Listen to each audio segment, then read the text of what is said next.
Goliath, Goliath, Goliath, Goliath. Goliath, Goliath, Goliath, Goliath, Goliath.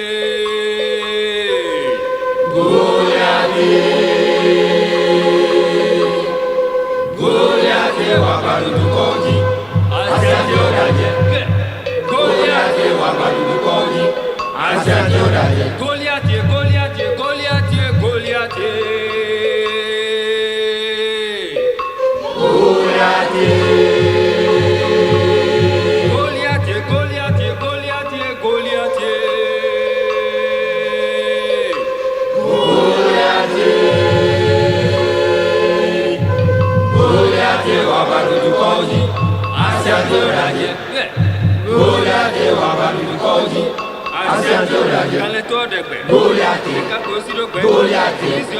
Goliath, Goliath, Goliath.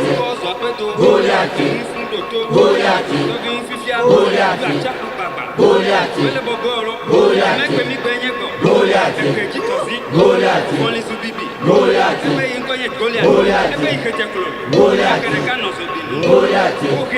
Goliath,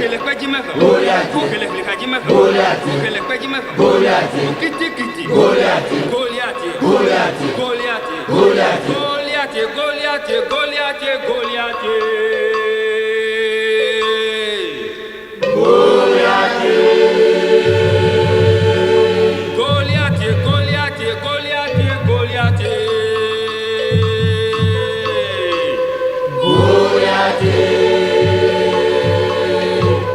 Goliath. Wabalukoji, asiajoraje. Goliath, wabalukoji, asiajoraje.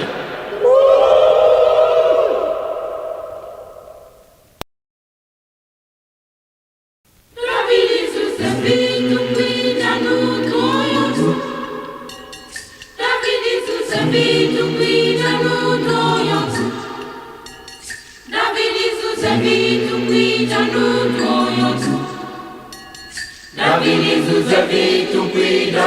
Goliath, Goliath,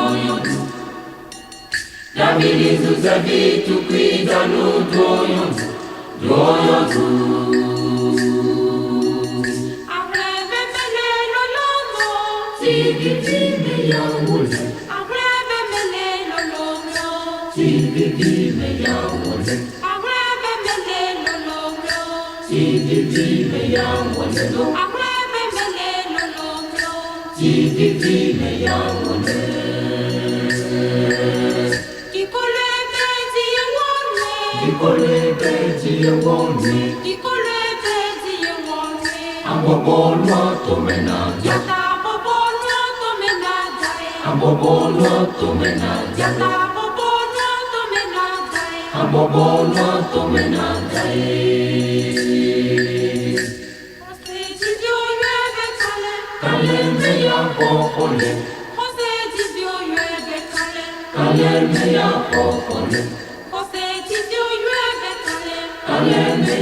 Goliath,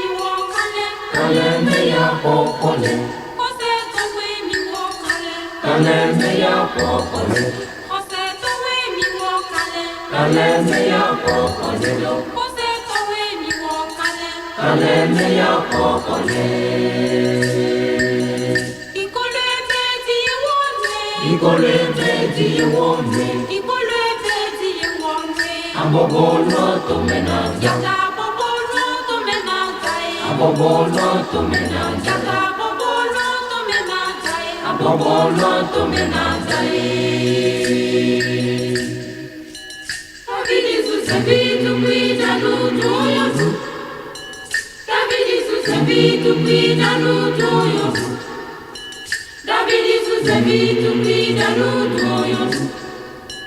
Nabili suze vitu pidanu doyon. Doyon. Nabili suze vitu pidanu doyon. Nabili suze vitu pidanu doyon. Nabili suze vitu pidanu doyon. Nabili suze vitu pidanu doyon.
Demonya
maide titipe ada kololoda wane tomadome wane tomanome maide titipe ada kololoda raiva tolema raiva meti tolema raiva tolo raiva meti topo mailo yeto quella pemeto yeto quella petini maide titipe ada kololoda wane tomadome wane tomanome maide kape kape lolo topo maide kape kape lolo topo maide kape kape lolo topo wane tomadome maide titipe ada kololoda wane tomadome maide titipe ada kololoda raiva tolo raiva meti topo mai raiva tolo raiva meti topo mailo yeto quella pemeto yeto quella petini maide titipe ada kololoda wane tomadome